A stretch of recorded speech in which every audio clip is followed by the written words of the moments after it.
দুর্নীতি, স্বেচ্ছাচারিতা, তোষণ এবং মানুষের উপর অত্যাচার, সিন্ডিকেট, কাটমানি, তোলাবাজি, চাকরি বিক্রি সব মিলিয়ে আমরা প্রত্যেকটি বিধানসভা কেন্দ্রে দলের পক্ষ থেকে যেখানে তৃণমূল কংগ্রেসের বিধায়ক রয়েছেন আমরা চার্জশিট ইতিমধ্যে প্রকাশ করেছি।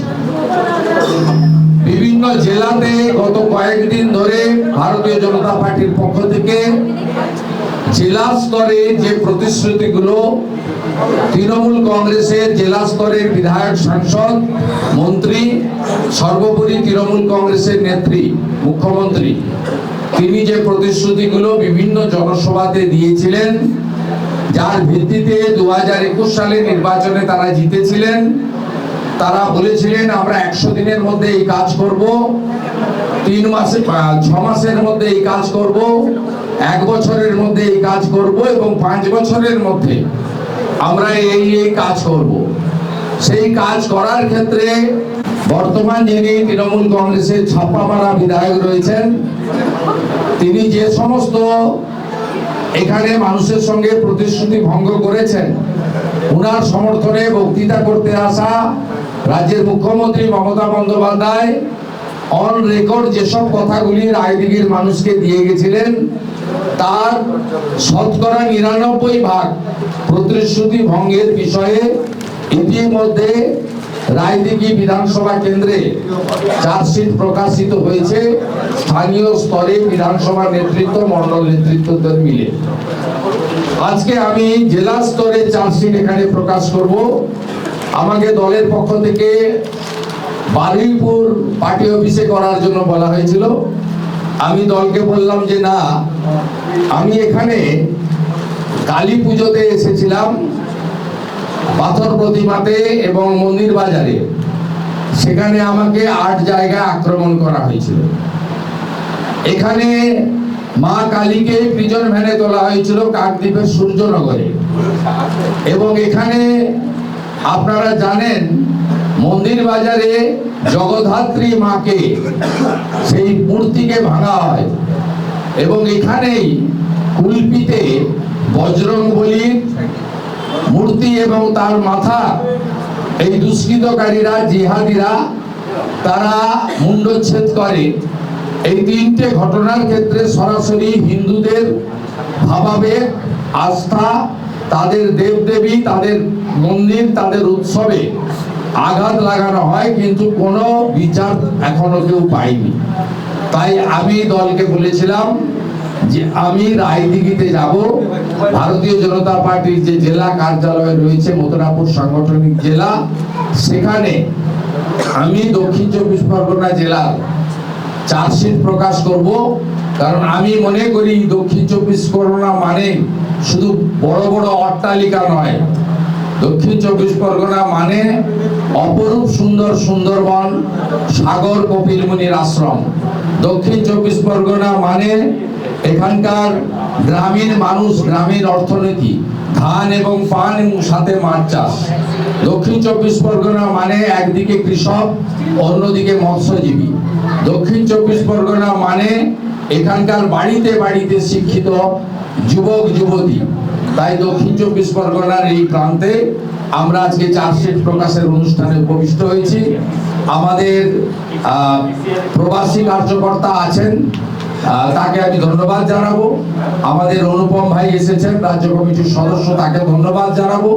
আমার ডান দিকে মথুরাপুর সাংগঠনিক জেলার সভাপতি ভাই রবেন্দ্র লস্কর রয়েছেন এবং বাম দিকে আরেক তরুণ সভাপতি আমাদের উৎপল লস্কর ভাই রয়েছেন, এবং এই চার্জশিটের দায়িত্বে জেলায় যিনি ছিলেন আমাদের মিলন ভাই এখানে রয়েছে, নির্মল ভাই এখানে রয়েছে।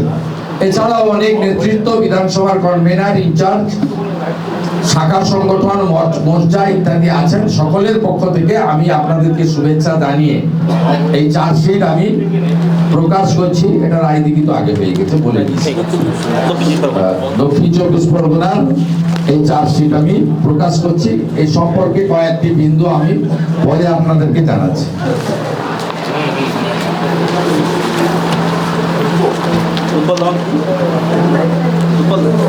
সবাইকে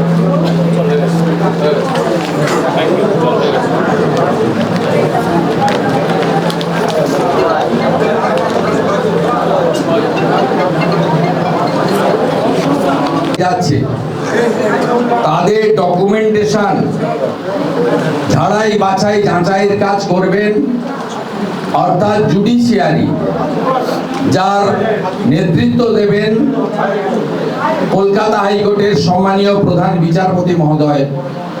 আপনাদের মাধ্যমে এই এসআইআর প্রক্রিয়ার নজিরবিহীন যে রায় সুপ্রিম কোর্ট দিয়েছে, ব্যতিক্রমী রায়, সেই ভিত্তিতে আমি দুটো তথ্য আপনাদের কাছে দিচ্ছি। যেভাবে বিভিন্ন সাংবিধানিক বডিকে একদিকে ভয় দেখানো হয়, অন্যদিকে ম্যানেজ করার চেষ্টা করা হয়। প্রথমে ম্যানেজের চেষ্টা হয় যখন ইলেকশনে অবজারভাররা আসেন, পুলিশ অবজারভার হতে পারেন, সিভিল অবজারভার হতে পারেন, জেনারেল অবজারভার হতে পারেন, অথবা অ্যাকাউন্টসের অবজারভার হতে পারেন। আমাদের ব্যবস্থা জুডিশিয়ারিকে এবং ইলেকশন কমিশনকে নিতে হবে। ইলেকশন সেল পূর্ব মেদিনীপুর তারা গতকাল 1:10 PM দুপুরবেলা, তারা 1:10 নয়, সন্ধ্যেবেলা 8:55 PM ADM এলার তিনি ওই গ্রুপে লিখছেন, at the rate of all videos please appoint one LO, that means liaison officer, to be attached with honorable judicial officers. We will have a briefing at 10:30 AM tomorrow, মানে আজকে। Send all of them to DM office physically. তার মানে mobile বাইরে phone রেখে তাদেরকে বলা হবে কি কি করতে হবে, যেটা মমতা ব্যানার্জি শিখিয়ে দিয়েছেন চিফ সেক্রেটারি নন্দিনী চক্রবর্তীকে। নন্দিনী চক্রবর্তী ডিএমদের শিখিয়ে দিয়েছেন, আর ডিএমরা তাদের এডিএমদের দিয়ে এই অপকর্মটা করবেন। আমি পরিষ্কার মাননীয় জুডিশিয়াল আধিকারিক এবং কলকাতা হাইকোর্টের প্রধান বিচারপতিকে, রাজ্যের বিরোধী দলনেতা যিনি 2,33,27,000 মানুষকে প্রতিনিধিত্ব করেন, আমি অনুরোধ করব যে কোনো লিয়াজো অফিসারকে আপনি অ্যালাউ করতে পারেন না বা করবেন না। কারণ সুপ্রিম কোর্ট পরিষ্কার বলেছে যে 28/2 পরে যে সাপ্লিমেন্ট লিস্টের জন্য যে ভোটার রয়ে যাবে, সে সংখ্যা কি হবে ইলেকশন কমিশন জানে এবং জুডিশিয়ারি জানে। তাদের ঝাড়াই বাছাই হবে ডকুমেন্টের ভিত্তিতে, অর্থাৎ কাগজের ভিত্তিতে, প্রমাণের ভিত্তিতে। এবং সেক্ষেত্রে জুডিশিয়াল অফিসাররা হচ্ছে চূড়ান্ত সিদ্ধান্ত অ্যাকসেপ্ট অর রিজেক্ট করবেন। তাদেরকে দুজন সহযোগিতা করবেন। একজন ভারত সরকারের যে কর্মচারীরা, আধিকারিকরা এসেছেন, মাইক্রো অবজারভার, তারা থাকবেন। আর আরেকজন থাকবেন রাজ্য সরকারের দেওয়া গ্রুপ সি যারা অফিসার্স, তারা। কিন্তু সেখানে লিয়াজোর কথা বলা নেই। এই লিয়াজো আমরা দেখেছি পুলিশ অবজারভার, জেনারেল অবজারভারদের সঙ্গে বিশেষ রাজনৈতিক দলের লোকেদেরকে লিয়াজো করা হয়, এবং তারা লিয়াজো অফিসার হিসেবে প্রথমে ম্যানেজ করার চেষ্টা করেন, পরে যদি কথা না শোনেন, ম্যানেজ না হন, বাধা দেওয়ার চেষ্টা করেন। এবং তারা যেহেতু পশ্চিমবঙ্গের আধিকারিক, তাদেরকে বিভিন্নভাবে শাসক দল এবং প্রশাসন থেকে তাদেরকে ভয় দেখানো বা অন্য জিনিস হয়। আমি আপনাদের মাধ্যমে এটা বললাম যে দেখুন, গতকাল রাত্রি 8:55-তে পূর্ব মেদিনীপুরের ইলেকশন সেল থেকে এডিএম এলাম কি পোস্ট করেছে, সম্পূর্ণ অবৈধ, সুপ্রিম কোর্টের ডাইরেকশনের পরিপন্থী। আমি এখান থেকে ক্যালকাটা হাইকোর্টের চিফ জাস্টিস এবং সিও ওয়েস্ট বেঙ্গলকে অনুরোধ করব যে এর বিরুদ্ধে ব্যবস্থা নেওয়ার জন্য। আমি এরপরে সোশ্যাল মিডিয়াতেও দেব, এবং বিজেপির পক্ষ থেকে আমরা রিটিন কমপ্লেনও সিইসিকে, আমরা ইসিআইকে পাঠাবো। এটা 1 নম্বর ইনফরমেশন। 2 নম্বর, আজকে সকালে ঠিক নয়, দুপুরবেলা 12টার সময় ডিএমরা ভিসি করেছেন সব বিডিও এবং এসডিওদের সঙ্গে।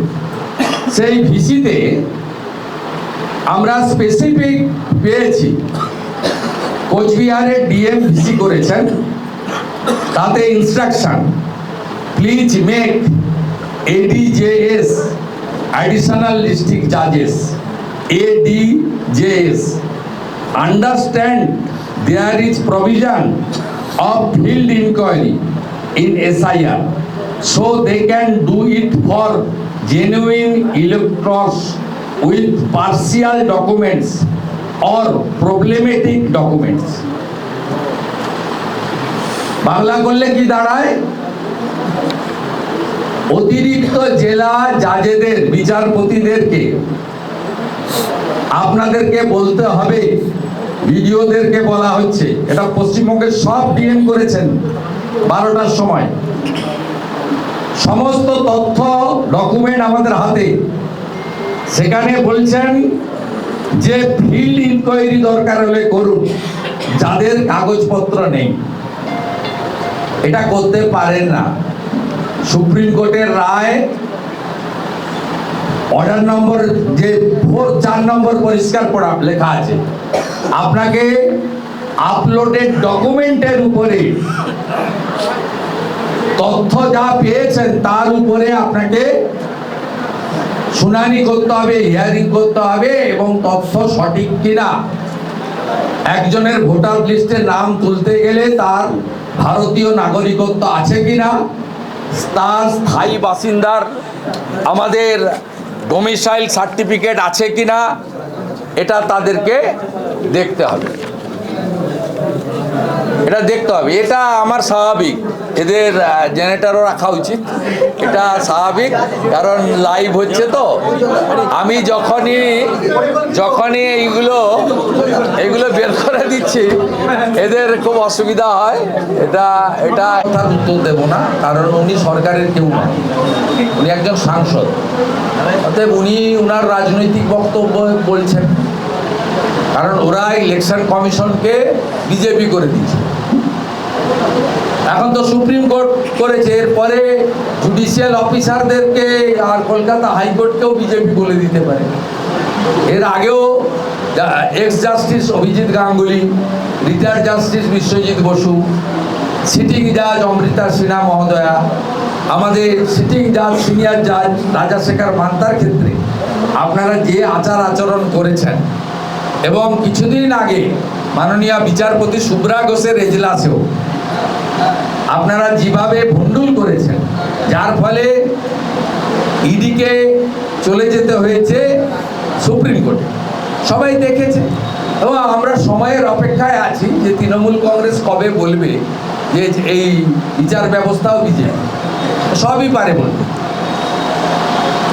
এই দলটাই ভারত বিরোধী, সংবিধান বিরোধী। এই দলটাই অ্যান্টি ন্যাশনাল, শুধু অ্যান্টি হিন্দু নন, অ্যান্টি মহিলা নন, নারী বিদ্বেষী নন। এই দলটা ভারত বিরোধী।